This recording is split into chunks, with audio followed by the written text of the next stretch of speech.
Thanks, Helen. Well, thank you very much, Helen. Good afternoon, everybody. It's always very difficult to sit there and have somebody read out a resume because it doesn't sound like it's you sometimes, but thank you very much. It really is an incredible honour to be here this afternoon, particularly amongst the room of very distinguished guests. So I'm not going to try and mention you all because I'm sure that I will miss somebody and I don't wish to offend, but it would be a mistake if I didn't recognise Amit. Thank you to you and your advisory board for lunch, but also importantly the invitation to speak here today, and also Sirius College. I wanted to mention you as well. I now know a lot more from your principal over lunch than I did before, but it's fantastic that you're here today. But it is a room full of distinguished guests from across society and across a number of organisations, and it really is an honour and a pleasure to be here. Helen has already said this, but can I also join with her and acknowledge the traditional owners of the land on which we gather, their elders past and present, and the attachment that they have to this place. In 1829, British police leaders designed the principles of policing that shape much of modern policing today.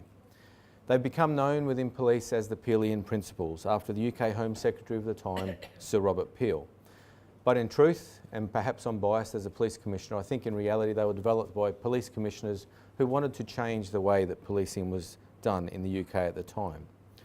All of the principles are worth reflecting on, but in the context of what we're talking about today, there's one in particular. Principle number 9 says that to recognise always that the test of police efficiency is the absence of crime and disorder and not the visible evidence of police action in dealing with it. The absence of crime and disorder, not our visible presence in dealing with that crime. It's a principle that stands the test today, and it's an undisputable fact. Most of the good work, the best work that police do, will rarely be seen. It won't attract media coverage. It won't get public accolades. It's the work we do to prevent crime, mostly via our community contacts, people like yourselves, and it's this work that will have by far the greatest impact. And I guess this is what I want to discuss a little bit more today. I speak today not only as the AFP Commissioner, but as a member of the Australian community, a father, a husband, somebody who lives and breathes and works within the community that we all are a part of. And I want to talk a little bit about how police, particularly the Australian Federal Police, play our part in that shared goal that is social cohesion. Now, we all have a vested interest in greater social cohesion. And it's been described by the Scanlon Foundation, who we've already heard a little bit about today, that as the willingness of members of our society to cooperate with each other in order to survive and prosper. Social cohesion. I'm sure you all agree with me that a cohesive society is critically important. But it's something that is sometimes easier said than done. Increasingly, we are seeing outward signs that challenge this cohesion. So why is that? And what is it that we can do about it? People need to feel that you understand them. It's a basic common sense human trait. People need to feel that you listen to their concerns and that you care about the problems that they face, not just your own.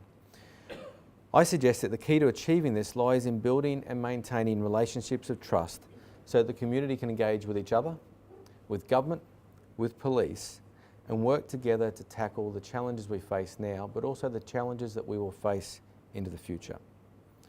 Without engagement and trust, disaffection and alienation have the opportunity to flourish. The Australian community is comprised of many diverse groups, and we have a microcosm of that here today. It might be cultural, it might be geographical, it could be religious that brings those groups together.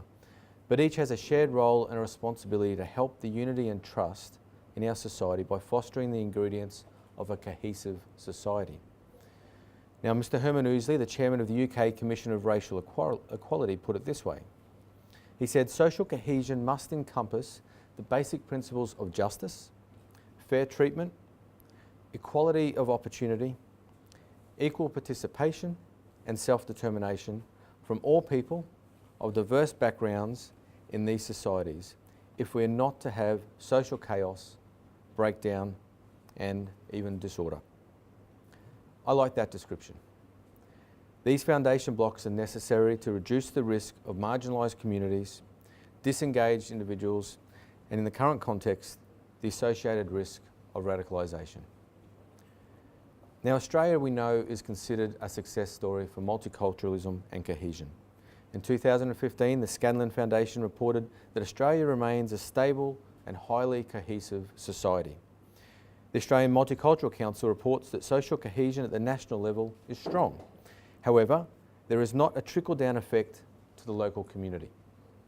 While many people enjoy and celebrate diversity and difference and their positive aspects on society, there are also people who see this as a threat. This can lead, of course, to what we see occasionally is that us versus them mentality. We see this where communities are isolated or communities are distrustful, where young people turn to radical interpretations of faith or culture. And unfortunately, we see it in events like Reclaim Australia rallies. And it's at this level where community engagement and effective law enforcement are connected and most crucial. The AFP currently operates in a very complex environment. All of our partners do. The environment reflects the growth, development and prosperity of a multicultural Australia. An environment which requires our understanding and adaptation of new social challenges, community threats and of course technology. For police, our role lies in increasing public safety, protecting the community, preventing and disrupting crime through a clear understanding of what that environment means and how it operates. In short, our objective, and I'm sure it's shared by my colleagues around the country, is to support and build social cohesion, not undermine it. We're here to support and build social cohesion. Now, we achieve this by building relationships of trust with the communities that we serve. We have a responsibility to identify opportunities and develop programs to strengthen this trust. It's not an easy job, we know that. It requires a proactive approach to community engagement that preempts the reactive investigation and prosecution that we're so often known for. This is understood by police better than anybody, and especially the AFP, and we are actively working to enhance that community engagement. AFP initiatives complement the broader Australian Government initiatives, of course, and the Australian Government has invested in social cohesion through programs such as the Living Safe Together program and other early intervention programs that the Attorney General's Department and some of our other Commonwealth departments, as well as state and territory departments, are actively involved in. We meet regularly with a number of our key stakeholders and community leaders to build relationships of trust in our communities, but also to keep across community sentiment and understand your perspective. As part of this, we undertake a range of community engagement activities, not all of which are associated with that traditional image that you might have of police. Some examples, and these are just ones that the AFP are involved in, are the Unity Cup football, which some of you may be aware of, a round-robin event held between Muslim teams of the local community, members and representatives of the Australian Federal Police, as well as our colleagues from Victoria Police.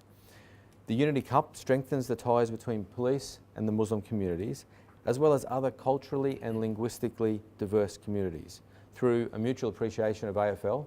Now, I'm from Sydney, so I would say rugby league, but I give up that I'm in Melbourne now. And it's grown even more importantly over the years to not just be about Muslim communities, but also Indigenous communities, Jewish communities, participating in the Unity Cup, playing AFL football. It gives members a greater chance to interact with police in a far easier setting, a setting that we're all much more comfortable in. It gives us an opportunity to acknowledge common goals and to build positive relationships. Other activities that the AFP is involved in, one that comes to mind is the Think You Know Cyber Security Online Awareness Program. As I look through this room, there's a few of you, particularly my colleagues from the Sirius College, that are cyber natives. I'm not a cyber native, and I suggest that many of us aren't. This program, though, aims to encourage young Australians to embrace technology, but also think about the threats that it provides, the threats that they may encounter online, particularly people who want to do them harm, people whose motivations are not what they seem, and people who want to negatively influence their thinking. These programs engage parents, teachers, carers, as well as the young people, the people I describe as those digital natives. In addition to those specific programs that the police run, the AFP also has our community liaison teams, and some of them are represented here today. We have these teams around the country to undertake a range of outreach activities and build positive and trusting relationships with the communities. We work collaboratively with these groups The teams seek to support community efforts and enhance resilience to extremist behaviours, as well as reduce the likelihood that vulnerable individuals, particularly our youth, will become radicalised. Now, this support includes encouraging community leaders to discuss sensitive issues such as radicalisation in the communities, and I'm pleased to say that it's resulted in circumstances where students and the youth of our communities in particular, who may have otherwise followed a disruptive or negative path, have taken part and worked with us as part of diversion programs with the community. Now, it's through these teams and the broader countering violent extremism strategy that we communicate the message that the key priority for the AFP is crime prevention and public safety.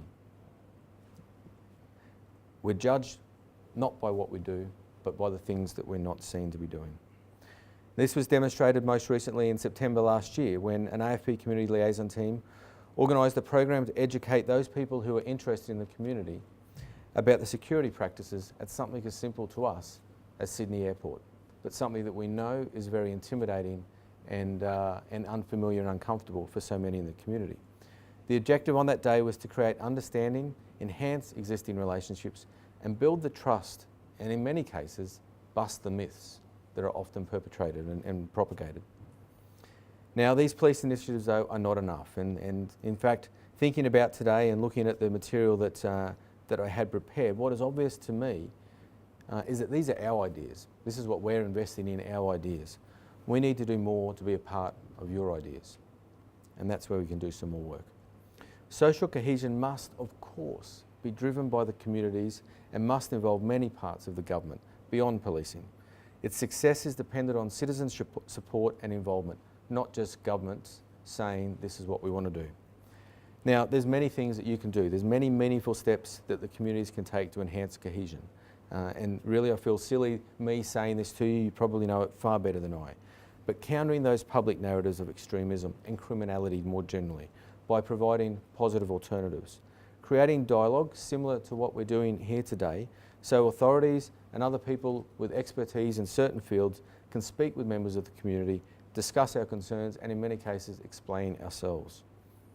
The communities can help people who are feeling lost or isolated, perhaps heading down negative paths towards criminality, to reconnect with their families, reconnect with their community, perhaps reconnect with their faith. And of course, being willing to engage and work with police where we have that common ground and those shared objectives, rather than just those things that seem to create tension between us all the time. This collaboration must extend to broader partners, including social service departments, local government, and I know represented here today, municipal councils and non-government organisations. Each has a role in creating social cohesion, that environment where we cooperate not only to survive, but to prosper and thrive. So what are the impediments to effective collaboration? One, I have to say, is the community perception of police. Some communities, perhaps many communities, feel targeted, harassed, or marginalised by police action. In part, this perception is reinforced by media reporting on the hard response of law enforcement, the increasing amount of counter-terrorism related operations, our tactical policing objectives, control orders, border control measures, as I mentioned, at airports, and so on. Police are mostly portrayed as the enforcers of the law rather than being part of the community. And this portrayal affects the community groups, it erodes social trust, and it can contribute, and does contribute, to the backlash effect that police start to see, particularly amongst our Islamic communities.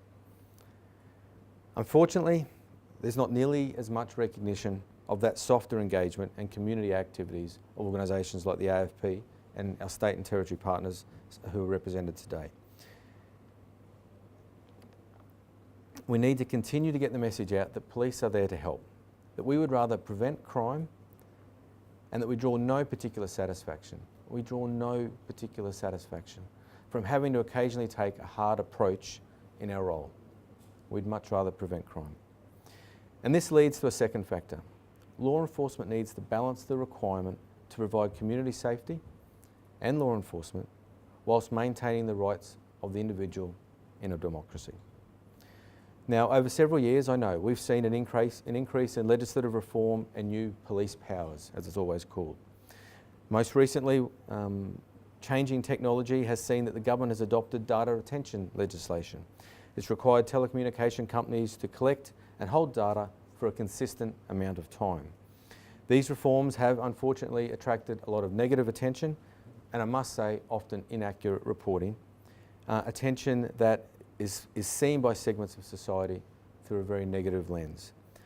I think before that debate, many of you probably never heard of metadata, but today you can probably all tell me what metadata is. Of course, without these reforms, the ability of police to investigate serious offences such as child protection, terrorism, will be very limited, simply because the evidence that we say we need and the court requires from us would not be available.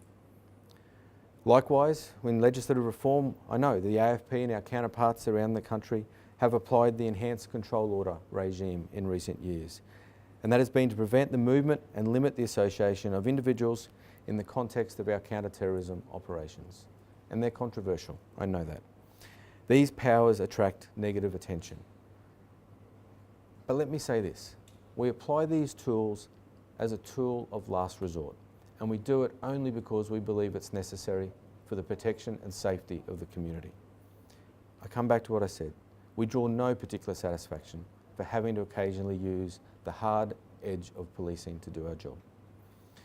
So there is sometimes a perceived tension between the freedom of an individual in a democracy and the community's right to safety. Unfortunately, in some instances, the freedoms of individuals do need to be limited in order to ensure the safety of the community as a whole, which, it has to be said, applies across all crime types and is not limited to terrorism investigations.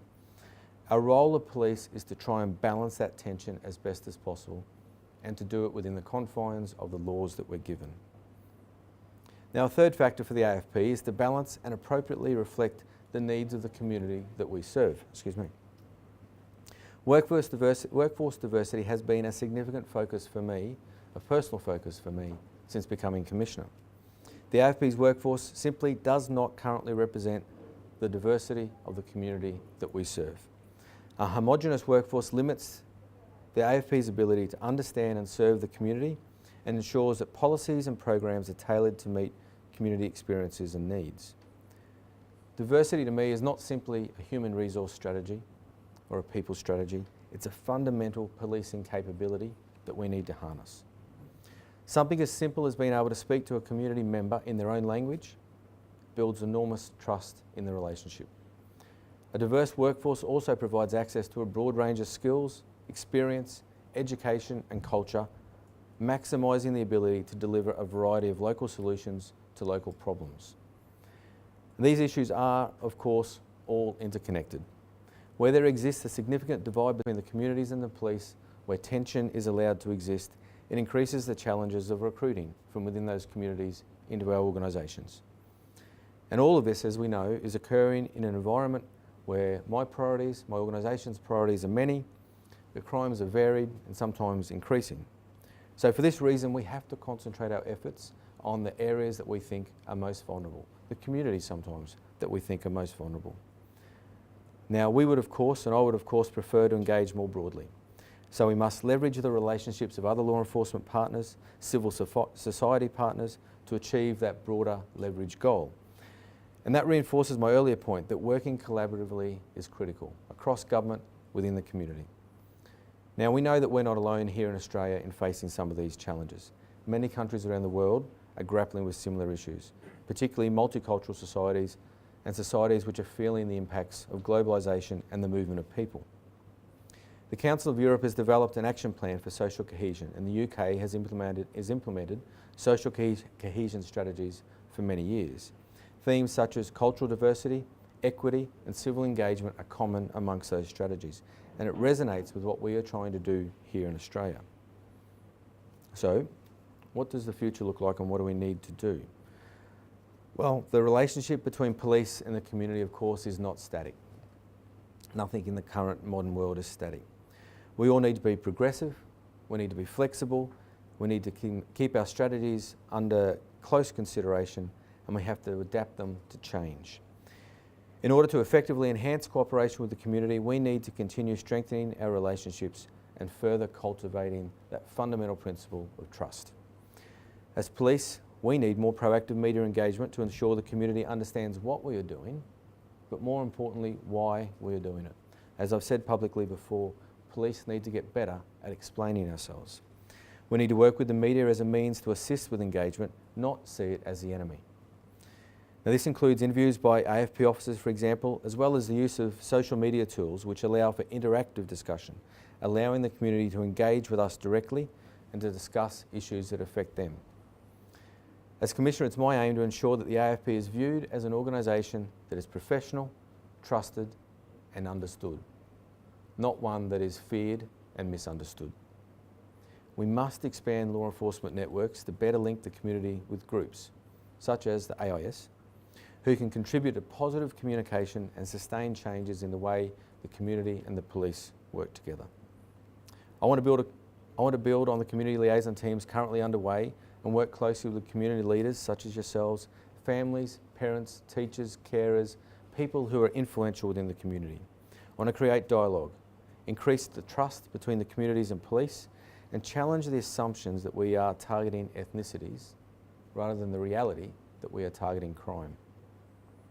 I also want to continue promoting community leadership and encouraging civil participation, preventing criminal activity and supporting public safety. Respected community leaders at all levels are effective voices, probably the most effective voices, to counter propaganda, to turn people away from violence or criminality and encourage a shared responsibility in this shared objective of social cohesion. The AFP already works collaboratively with many agencies whose programs are complementary to ours. But police responses cannot solve every problem, we know that. Accepting issues are multifaceted rather than monolithic gives us much greater chance of success. I would much rather people are diverted to early intervention mechanisms and avoiding a path towards crime than to ever have to arrest them or have them interact with police. And finally, as Commissioner, I've committed to building a workforce that better reflects the diversity of the society we serve. The Australian community needs an AFP that is flexible, an AFP that is dynamic, an AFP that is best able to reflect the changing operating environment that we see around us, as well as the diversity of the community, if we are to respond effectively to the environment that we must operate in. To do so, we need to improve the balance of cultural diversity and also women in our workforce. Some of you would see that I've recently appointed the former Sex Discrimination Commissioner, Ms Elizabeth Broderick, who many of you may be aware of, to assist the AFP in improving diversity and inclusiveness in our workforce. Ms Broderick has significant experience in this area, having previously worked with the Australian Defence Force on inclusion issues. And I look forward to working with her as we look to change the dynamic within the AFP. I've also initiated a future directions project that will evaluate the capacity and capabilities that the AFP needs to deal with the challenges we will face in the future. This project will report back shortly, and of course I look forward to examining the recommendations it makes to me. And while I can't predict the future and nobody can clearly say what is around the corner, we can make sure that we are flexible and we can make sure that we are well positioned to respond to whatever environment we have to deal with. But I ask of you, the community leaders, the community as a whole, to consider what you can do to work with us. But don't just consider it, you need to tell us. You need to work with us and say what more we have to do. How can you get involved? How can you build those bridges within your community and with police as well as with other groups? How can the police become involved in your objectives? How can our combined voices be stronger than individual voices? We recognise that the world is constantly changing, society is changing. Police must adapt, as I've said, we must respond to this change. We must deal with what comes around the corner at us next. We must be creative, we must be flexible, and we must work together. Only through this approach can we be successful. Now, we are seeing some success. Real relationships are being built, and again, I'm honoured to be here today. Real progress is being made at all levels of our societies and all levels of our organisations.